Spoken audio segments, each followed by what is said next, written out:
Lorsqu'on a une voiture d'au moins 30 ans et qui n'est plus produite, on peut effectivement s'interroger sur l'opportunité de l'immatriculer avec une carte grise de collection. Un passage qui n'est d'ailleurs pas obligatoire. Mais si vous choisissez de conserver votre certificat d'immatriculation actuel, plutôt que de passer en collection, vous aurez peut-être des sueurs froides lors de votre prochain contrôle technique. Car depuis le 20 mai 2018, il s'est en effet beaucoup durci, en particulier sur les fuites d'huile, le degré de pollution par exemple.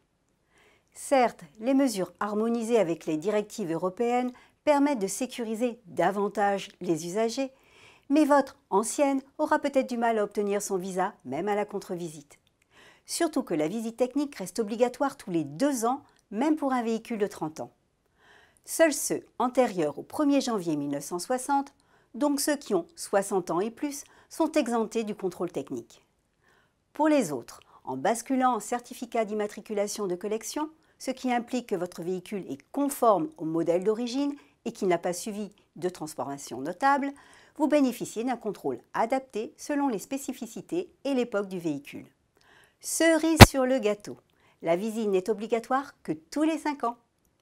Une petite précision, pour obtenir un certificat d'immatriculation de collection, opération irréversible, il est impératif de fournir un contrôle technique de moins de 6 mois et vierge de tout défaut critique. Si votre voiture se rapproche de l'épave, oubliez. Ce contrôle technique n'est possible également que sur présentation d'une attestation de datation et de caractéristiques, un document technique qui émane du constructeur ou de son représentant en France ou bien établi par la Fédération française des véhicules d'époque. Bonne décision, bonne route et à la semaine prochaine!